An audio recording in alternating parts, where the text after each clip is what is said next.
जय श्री कृष्णा। हर हर महादेव। सावन का आ चुका है चौथा सोमवार और वो भी इस बारी पड़ रहा है जो सावन की ये अष्टमी तिथि सोमवार को।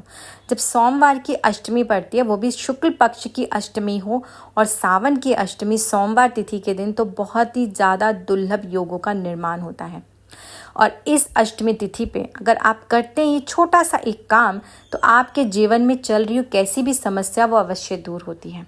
जब आपको लगता हो कि आप उपाय कर करके थक चुके हैं और आपके जीवन में कुछ भी उसका असर नहीं हो रहा, आपके जीवन में समस्या यूं की यूं बनी हुई है, आपकी कुंडली में कोई दोष है या आपके पास कुंडली नहीं है और आप अपनी समस्याओं में उलझे हुए हैं, उस उलझनों से बाहर निकलने के लिए सोमवार की अष्टमी, वो भी सावन की है, तो इस पे ज़रूर से ज़रूर ये छोटा सा एक काम करें।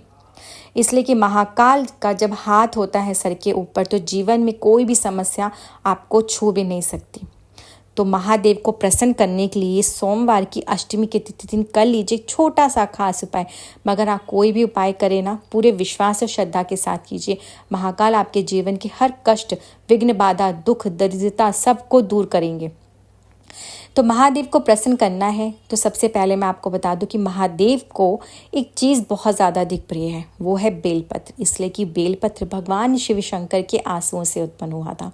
तो भगवान को अगर एक बेलपत्र अर्पण कर दिया जाए तो भी महादेव प्रसन्न हो जाते हैं।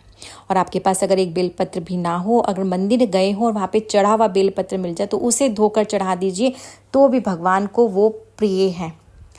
तो देखिए ना कितनी छोटी सी चीज़ है। और आपने जो ये उपाय करना है कल के दिन, वो उपाय भी बहुत ही सरल है।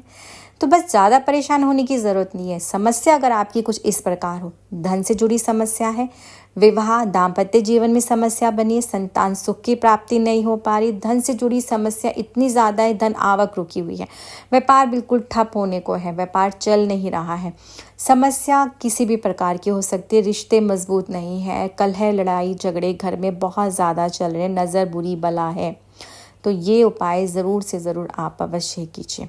आपको करना क्या है, एक लोटा जल ले लीजिए। देखिए अब आप ये जल पूछेंगे किस लिए, अगर आप जाएंगे बेलपत्र के वृक्ष के पास तो एक लोटा जल तो चढ़ाना बनता है। तो आप जल ले लीजिए, उसमें कच्चा दूध कुछ बूंदे मिला लीजिए, गंगा जल मिला लीजिए, कुछ मीठा मिला दीजिए, बताशे गुड़ जो भी हो आपके पास, मिला के चले जाइए बेलपत्र के वृक्ष के पास। कल सुबह ही आपने उपाय कर लेना है। वहाँ जाए, आप ये देख लीजिए बेलपत्र का वृक्ष अगर आपके आसपास नहीं है, मंदिर में नहीं है, अगर आपने घर में लगाया है तो आप घर से भी ये उपाय कर सकते हैं। नहीं तो आपके घर के आसपास कहीं भी बेलपत्र के वृक्ष का पौधा है तो आप वहाँ चले जाइए। वहाँ जाना है, ये जल आपने अर्पण कर देना है, चढ़ा देना है, ओम नमः शिवाय मंत्र का जाप करना है और वहाँ की जड़ से आपने थोड़ी सी मिट्टी घर लेकर आनी है। यही मेन उपाय है जो आपने घर में मिट्टी वो लेकर वहाँ से आनी है। आप अपने दिमाग में ये सोच के चलें कि आप माँ लक्ष्मी का स्वरूप अपने घर लेकर आ रहे हैं। इसलिए कि मैं आपको बता दूं, जब भगवान शिव शंकर ने माता लक्ष्मी का विवाह भगवान श्री विष्णु से किया तो माता लक्ष्मी ने प्रसन्न हो भगवान शिव शंकर से कहा कि आप जो कहेंगे मैं वो करूँगी, आप क्या चाहते हैं आप बोलिए। तो महादेव ने कहा अगर आप सच में बहुत ज़्यादा प्रसन्न हैं और खुश हैं तो आप ऐसा कीजिए, बेलपत्र के वृक्ष पर वास कीजिए। और जो भी व्यक्ति अगर बेलपत्र के वृक्ष की पूजा करता है, विधि विधान से वहाँ दीपक प्रज्वलित करता है, तो उसके घर में स्थिर लक्ष्मी का वास होता है। तो अब आप समझ सकते हैं कि जब आप बेलपत्र के वृक्ष की मिट्टी लेकर आ रहे हैं जड़ की, तो आप सोचिए कि आप अपने घर में माँ लक्ष्मी को आमंत्रित कर रहे हैं और उन्हें आप स्वयं लेकर आ रहे हैं। आप उस मिट्टी को घर लेकर आइए, एक बेलपत्र ले लीजिए, उसे गंगा जल से साफ करें, एक पात्र ले लें और उस पात्र पे आपने उस मिट्टी से छोटा सा शिवलिंग का आकार देना है। जितनी भी आप मिट्टी लाए हैं उस मिट्टी से एक आकार दे दीजिए शिवलिंग का। अब आपने करना क्या है, इसे उस पात्र में रख लीजिए। रोज़ आपने इसके ऊपर गंगा जल हल्का सा छिड़कना है, धूप दीप दिखाना है, फूल अर्पण करें, अक्षत अर्पण करें, तिलक लगाएं, लाल चंदन लगाना है, देखिए, और पूजा आराधना करेंगे। और अब आपने सिर्फ एक नियम बनाना है और ये उपाय आप पूर्णिमा तिथि तक करेंगे। इसलिए कि जो सावन की पूर्णिमा है वो भी सोमवार के दिन पड़ी। इस बारी सावन आया ही बहुत ही ज़्यादा दुर्लभ संयोगों में, इसलिए कि सावन शुरू हुआ सोमवार को, समापन भी सोमवार के दिन हो रहा है। 5 सोमवार पड़े हैं इस बार सावन में।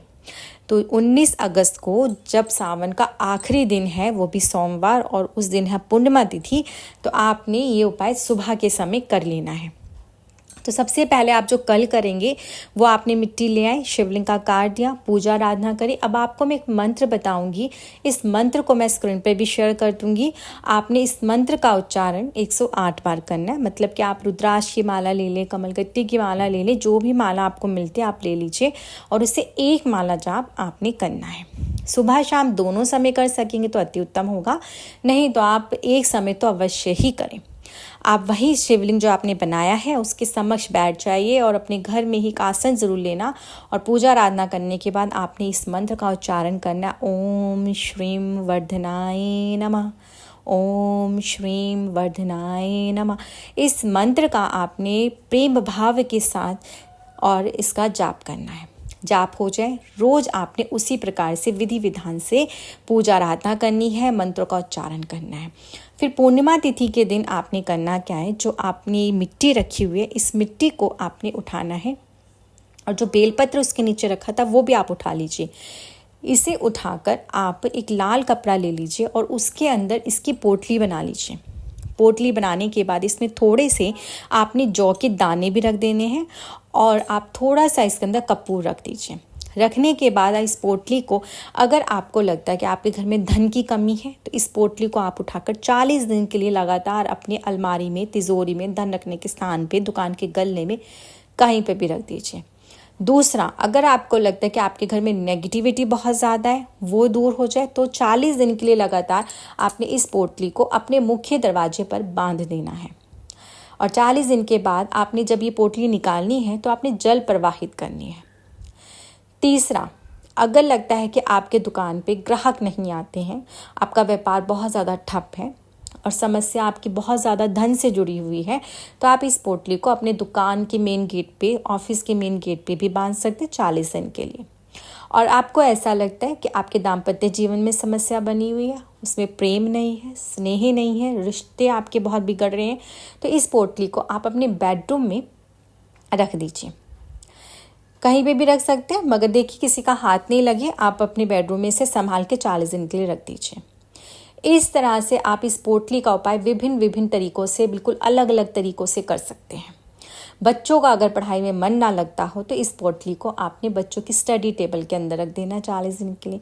जिस भी बच्चे का विवाह नहीं हो रहा, उस बच्चे के कमरे में, उस बच्चे की अलमारी में रख दीजिए, उसके बेड के पास रख दीजिए, सिरहाने के पास रख दीजिए 40 दिन के लिए। आप देखेंगे कि 40 दिन के अंदर धीरे धीरे आपकी वो जो समस्या है वो दूर होना शुरू हो जाएगी। जब आपकी दूर होने लग जाए तो आपको ये जो मैंने मंत्र बताया बहुत ही ज़्यादा सिद्ध मंत्र है। अगर देखिए आपके लिए संभव हो सकता है तो जैसे कि आपने कल से शुरू किया, और जब आप ये पोटली को रख भी रहे हैं उसके बाद भी कंटिन्यूसली आप अपने घर में इस मंत्र की एक माला जाप ज़रूर करें। आप देखेंगे जीवन में परिवर्तन अवश्य ही आपको मिलेगा।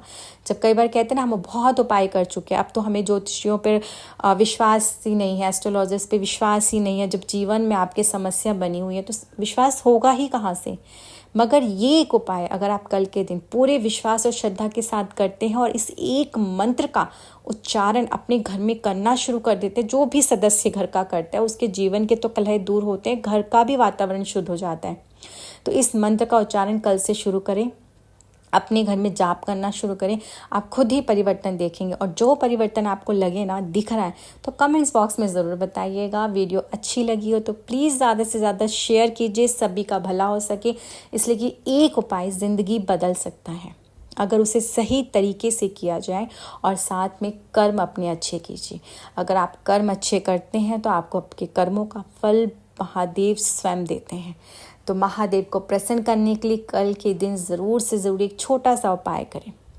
चलिए मुझे आगे दीजिए, फिर मिलती हूँ आगे कुछ ऐसे ही नए ज्योतिष उपाय के साथ में। जय श्री कृष्णा, हर हर महादेव।